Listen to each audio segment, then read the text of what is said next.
Patch 25.18 full patch preview. We're playing Nemesis on 19, so it's gonna be one patch after this one. Worlds is coming up on 15.20. So I love how they're using 25 and then they're using 15, bro. How about we just remove the 25, because that should have never happened. How about that? Items. Okay, let's see. Bami and Sunfire have been pretty weak for quite a while. We're buffing the Sunfire line by putting a decent buff into Bami. In particular, many of these champions don't optimally buy Sunfire first, which kind of defeats the purpose of Bami as a component. Mercurial also has been pretty weak, so we're giving it a net buff. Okay, I'm just gonna quickly say it doesn't make any sense to buff Bami but not buff Sunfire. Like, Sunfire is just a weak item. The magic resist version of Sunfire is just a lot stronger. The reality is just, I don't know why we're not buffing Sunfire. Like, I agree Bami is a terrible component, but the thing is, like, it's an epic item as far as I know, and most epic items are horrible unless your name is Catalyst of the Eons. So, okay, sure. In particular, whatever. So Mercurial being buffed, I think I'm fine with that. I think most people think Mercurial is a shit item, and most people obviously do not buy it because it's such a conditional item. Personally, I think Mercurial is a fine item. Maybe it should get like 100 gold decrease, maybe.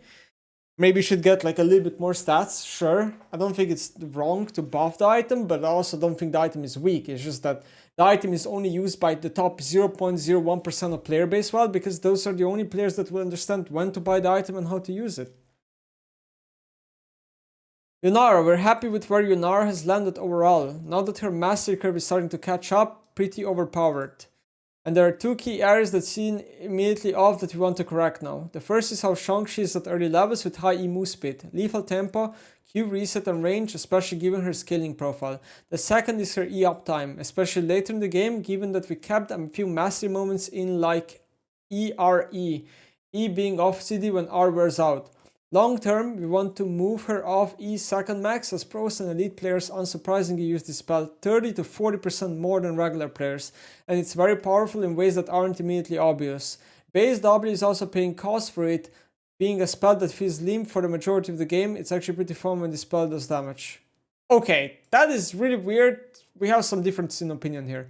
So first of all, I have to admit that I was wrong about Yunara. When she came off, I thought she would not be pro-skewed or like high-low skewed as much as she is, and I also thought that she would not be as strong as she is. Now, to be honest, I did play her on pink, I think. No, that was before that. I think Rod buffed, I could be wrong, but I think they buffed Kraken and Borg shortly after she was released, so that's like a little bit of a reason why I thought she was weaker than she is, and then she ended up being stronger. But in any case, it is very interesting that they want to move her to W max second instead of E because of 30 to 40% more regular players, pros just, or like better players just use this spell more. Okay, that's very interesting and it makes sense.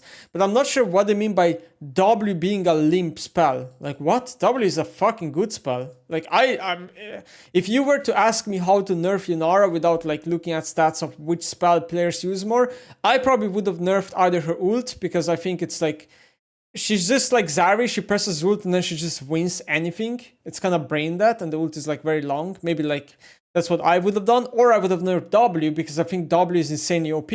But unless I'm mistaken, limp means weak, right? Or like whatever, like not that strong or what? Like limp majority of the game. Like, what does that even mean?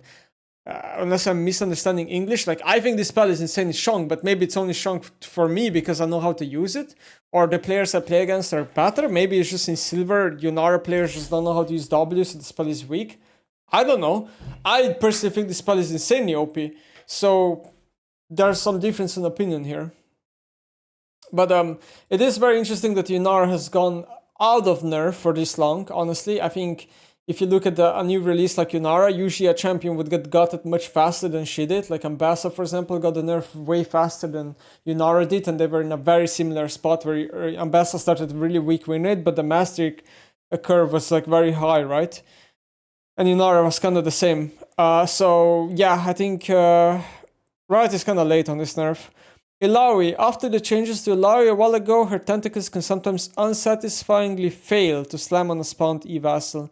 These changes aim to resolve the case, but as a result require a bit of compensation nerf. I feel bad a little bit here. I think Illaoi is very hard to balance, honestly. As much as Illaoi mains are very mad at what happened to Illaoi recently and she doesn't feel that fun and she lost like a lot of her uniqueness, which is true. I think like in Riot shoes, a character with this design is just very hard to balance.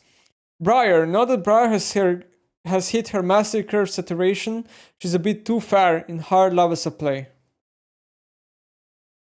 What? What? We're making some changes to her ult that lower its counterplay a bit, but compensating but lowering her damage when it hits. To be honest, I don't know what it means too far. I think I think a champion like Briar, the way her kit is designed, it should just be by nature bad in HWEI. Like it should just be. Like the character is literally playing the game for you. I mean, like I don't know. I don't want to get into a Briar rant, but like it makes perfect sense why this character would just be bad, aka fair, to play against in HWEI. Mid-meta. Okay, so this is one of the first patches where Riot is actually doing mid-lane related changes. Now, if you look at the last 3 patches, Riot has done 0 mid changes. Mid-lane was the least changed role together with support, I would say.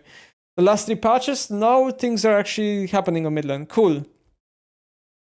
The mid-meta has been a lot about tempo AP champions, Annie, Aurora, Galio, who also build pretty tankily while also having a lot of damage. This results in them strategically not having a ton of trade-offs, so we're making a few adjustments to these champions. So first of all, maybe the issue they're mentioning here is just a mask problem. Like the mask items are just really shunk. We're talking about Bloodletter's Curse, Lianji, we're talking about even Protobelt to an extent. Like maybe that's just the problem here. I don't know if it's about these champions specifically. I'm also kind of surprised to see Galio in this list. Is Galio really a pro play problem? Because I kind of do follow pro play, and Galio is just on occasion of picking Fearless. Comes in at some point, sure, but I don't know. It's weird to see him on this list. For Annie, this is moving her more on Qmax, which is already her more popular solo queue build, and nerfs the W max that most pro Annies end up having before the Q is max. So first of all, I have to comment on this. No pro player should be maxing W on Annie first. It should be Q max first anyway. So I'm not sure, I mean, maybe pro players are still doing this, but this is just bad. It is just literally correct to max Q first right now. W max, like 3 points Q W max was really good before they nerfed W, but now they nerfed the breakpoint on W wave, so it just doesn't make sense to do this anymore. So pro players are failing already anyway by doing this. For Aurora, nerfing some of the Lianji-oriented builds that allow her to do a ton of damage while also being very durable and getting a lot of passive procs off. This build is pretty hard to play against when comboed with a lot of chicory tools. Okay, to be honest, this makes sense. I do think that the tanky build of Aurora is inherently more toxic for the game anyway, and yeah, it is the better build in pro play. But if Riot wants Aurora to be bursty in pro play, then she's probably not going to be played in pro as much, because bursty Aurora has a lot more counterplay. We think the burst build is pretty balanced, so it will be a bit of a nerf in the early game. Azir is also too strong. Oh really? Cassia could use a bit of a buff relative to where she is today to be a decent pick in Fearless against Sylas, Galio, Rice. Okay, I like this, I like this. Kiana, Sylas. Overall, we're pretty happy with injecting some of the novelty back into the jungle with these champion picks, however they're too strong. Oh really? Captain Sherlock here. Oh really? They're too strong? Yeah, Kiana is breaking win rate in the game, like literally completely breaking your levers of how you balance champions around win rate. And we're just ignoring it for a patch, pretending it's not happening, and now we're adjusting it. Cool, cool, cool. Ashe. Despite Kraken and PD buffs, Ashe hasn't picked up too much viability. She does seem sleeper though. Shong though. Bro, that's what I said. That's what I said. I said that people are sleeping on Ashe. And with a new buff, she's gonna get even better. So I think, okay, here we go. So, okay, first of all, we have Amumu, Q cooldown down by 2. So I'm guessing this is mostly a support buff, right? Does Amumu jungle max Q? I'm not sure. I think it doesn't. I don't know. But this is mostly a Amumu support buff. Now, mana cost being down, I don't even know what this does. I don't think it does anything to support Amumu. I don't think it does anything to jungle Amumu. So top lane Amumu? I don't know. Ashe is getting 0.5 AD growth per level. I think this is literally probably the best buff Ashe could possibly receive as a champion. I think this is like literally exactly what she needs, because she has so high attack speed in the build with Kraken PD, which is her best build, that giving her AD is like literally the best that she can get. I honestly think this is like insane buff. It's like literally spot on what she needs. Cassiopeia. base mana up by 50. So this mini makes Doran's Ring Cassiopeia stronger compared to tier Cassiopeia. That's what it does. It incentivizes you further to buy Doran's Ring, basically, on first base, so like when you start the game. E poison damage up by 12. I honestly think this does nothing to the champion. These buffs are complete placebo, from my point of view. I just... Like, 12 damage is not lethal, right, on a spell that she spams, but this, I think, scales with levels, so this is at level 18. Now, Cassiopeia thematically just has a lot of issues. Like, if anything, this doesn't really, like, change the spots where you pick Cassiopeia. You're only picking her in good spots anyway. Garen, E, AD ratio per spin up by 2. Okay, nice. I think it's... I'm not a big fan of Garen, but, you know. So here we have the most interesting part of the patch for me, which is the HWEI buffs. I think this will make definitely the champion OP. Passive AP ratio up by 5%, very big. He used to have 35% in the past, they had to nerf him. This is very big.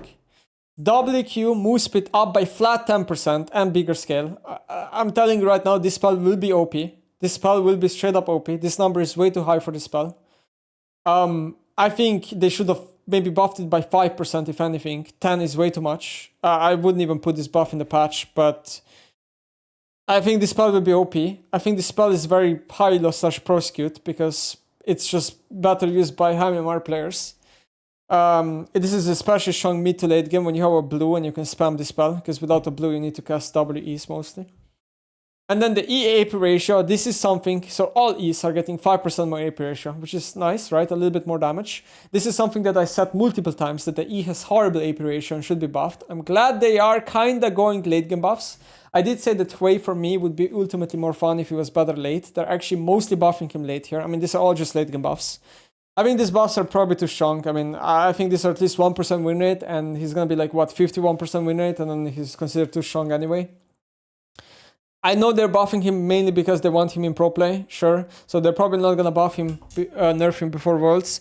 But I still think they're going a little bit strong here in the buffs. I would not buff him as much as they're doing. Jace, range Q damage up by 20. So this for me is another change where it buffs Jace in high elo and pro mostly, because this is a spell that like high elo players are just gonna land a lot more often with positioning in lane. And they use range form like a lot, right? And it's a very big buff. Now, sure, when you're level 9, the spell is the same, right? But this is still an insane buff because this spell is essentially getting like 30% more damage level 1. So it does buff Jace's early game quite a bit, and Jace lost a lot of damage early because they nerfed Grasp, and now he doesn't run Grasp anymore. Jace is a very good scaling champ. Jace is not a very good early game champ. They're buffing his early game so he can get to scaling more reliably, so this will have an impact. So this Vel'Koz now, for me, the most surprising change of the patch, because I did not expect a Vel'Koz buff. Now, the way they're buffing Vel'Koz is weird. So, first of all, I would like Riot to maybe, like, skew Vel'Koz a little bit more towards mid lane. The way they do that is they need to, like, make it so, I don't know, an ability gets more AP ratio per level, per rank up or something. So it's less support skewed. That's what I would like them to do. But in any case, they're buffing E cooldown again. E cooldown got buffed from 16 seconds to 12... to 14 to 12, 16 to 14 to 14 to 12, and now it's getting 14 to 12 to 10, 12 to 10. So this spell got buffed twice in a row. It has now 4 seconds less than the few months ago on Vel'Koz, which is insane. I think E is still more of a support skilled spell than Midland, but sure. And then R base damage up by 125, mostly rank 11 and 16 buff. I think these are small buffs to Vel'Koz. I still think Vel'Koz's best role is going to be ADC and support anyway. And it's funny that they're buffing R so much, because Vel'Koz R is a very interesting ability where against certain team comps you just can't use this ability because it makes you stand still. Like maybe in the future Riot should consider making Vel'Koz move a little bit during R. Like I don't know, just a little bit. Like I don't know. I just think this spell against certain team comps is just unusable. And it feels bad that you're just playing with 3 spells. So we go to nerfs now. So these are mostly mid lane pro skewed nerfs. So Annie is losing another 20 damage of W, which already got nerfed a while ago. And then the R pass is also losing 5% pen early, which is very big Annie nerf. Now Annie is mostly a scaling champ, in my opinion. But these are still pretty big nerfs. And yeah, I don't think Annie is that good anymore. Aurora passive damage, the base damage is getting slammed by 1.5%, so this is gonna be a big hit to early game, but she's getting 2.7% scaling instead per 100 AP, which means that she needs around 300 AP or more for the passive to be buffed. So realistically speaking, I think Aurora is just nerfed. I think whether you're playing burst build, I think whether you're playing tanky build, you're nerfed anyway. Now yes, tanky build is a little bit more nerfed for sure, because you get a little bit less AP than the burst build. But I think Aurora is nerfed anyway. Yeah, Aurora is just nerfed.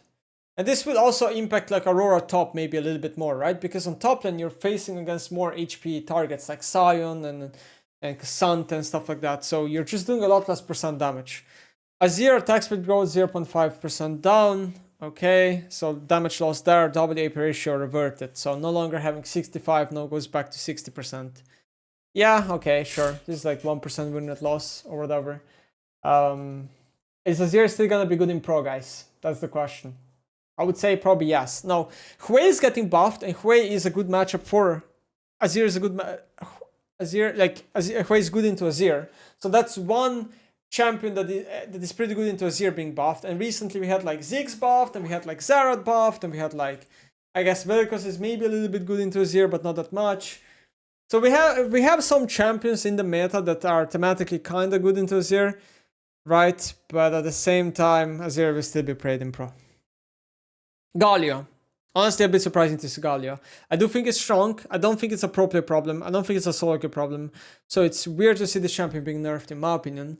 Passive AP ratio down by 5%. Wavecar nerf, mostly late game. Whatever, damage loss. Q-tick damage also down by 0.5%. So you can lose 2% of damage on the Q. And I think that's a very big late game hit, because the tornado on Galio does insane damage late game when you get a lot of AP, and then you like nuke people with like insane damage. So yeah, Galio is losing some damage. So then we have Qiyana jungle in mid, 280 less, armor growth down by 0.2, very low armor growth nerf, passive damage down by 5%. So I think Qiyana is still a lot stronger than she used to be. Qiyana will still be a lot stronger than she was before any of the buffs happened. Because the armor growth is very little nerf. The AD, sure, that matters, but the passive damage nerf, in my opinion, a little bit fake.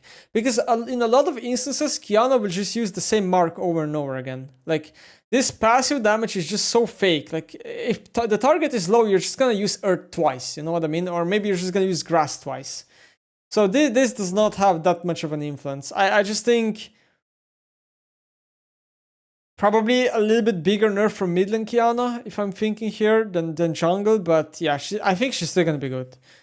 Salah's jungle passive monster damage goes to 130%. I actually forgot what this number used to be, so I don't know how good his clear is gonna be. But I think Salah's jungle is definitely too strong, and I just think like Riot should buff Salah Smith, bro. No one plays Salah Smith. Talia is on the list. There's no changes here. Okay. Volibear passive AP ratio, the boss nerf, 1% down by 100 AP. So this depends on the build you're doing. If you're doing like Protobelt Cosmic and full AP, it's a bit of a bigger nerf. If you're doing only Protobelt and then you go like Sojourn stuff, it's a bit of a less nerf. Overall, I think Volibear is okay. I know Volibear is like farming people in low elo and jungle. It's like one of the best jungle picks in the game in low elo, so I guess that's kind of why they have to nerf him. Yunara, 25 less base health, which is close to 1% win rate usually in high elo. Base AD down by 3, which is pretty big, and E move speed down by 20%. E move speed duration also down to 1.5 seconds at all ranks. I'm pretty sure these changes will probably make you max W second. This is for sure very big Yunara nerfs. Like, yeah, there's no joke. This is no joke. This is insanely big Yunara nerfs. This is like 2, maybe 3% win rate, maybe more. It's a lot. Briar Q damage will go back to physical, but it will also lose 20 damage.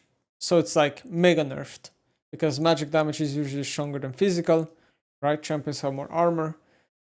But her R now will not instantly play the sound, I guess, but it plays after 1 second. So you're gonna, her R will be basically a lot harder to dodge if it's cast in short range, which I think is an okay change. R damage. What? Her R damage will lose the AD scale completely. And we'll get 10% AP. Okay, so losing R damage. And the R range is going up. Wait, isn't her R global? I'm kind of confused. What do you mean by R range going up? I thought this spell is global. What? Okay, not much to say. Briar R is, I mean, Briar is, yeah, Briar is Briar. I don't have much to say here. Ilaoi passive no longer spawns tentacles during teleport. Okay, that's good. W max health damage goes 3.5% total per 100 total AD, so they're nerfing W damage. And the E vessel duration is up by 1 second. Okay, I would say this is a buff to the champion, and Ilaoi players are going to be happy with this. Bami Cinder. Bami's Immolate monster damage up by 50%. Sunfire Immolate, I don't know how to say this, minimum monster damage up by 10%. So I think this does nothing if you're a laner and you buy Bami. This does nothing. But if you're a jungler, this probably does something. Yeah, if you're like Zac, right? Like Zac is a champion, maybe Sejuani. If you really want fast and clear, maybe you're buying this. But at the same time, the jungle pet does so much damage that I don't even think the jungle champions want this. Because here's the thing, you might want Bami, but you don't really want Sunfire Cape. Sunfire Cape is just not that good of an item. If you're Zac, like, are you really buying Sunfire Cape? Wouldn't you just rather have a Proto Belt and a Lianji and whatever? I don't know. And if you're Sejuani, you're rather just having Heartsteel ASAP. I don't think this does anything. This just makes it so loyal junglers who buy Bami get punished less.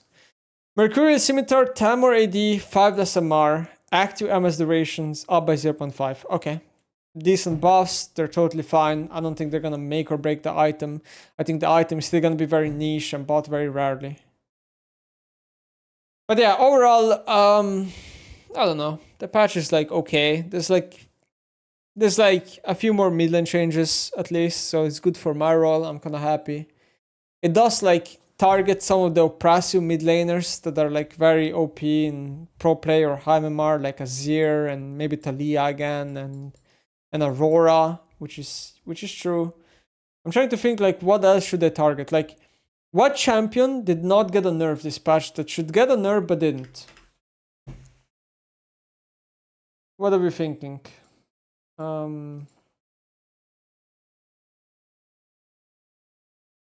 Bart, definitely. Bart did not get a nerf. Rengar somehow avoided a nerf. Talon, I would say, avoided a nerf. Who else avoided a nerf? Quinn, Kale maybe. Jax, you could argue, avoided a nerf. There's a few champions.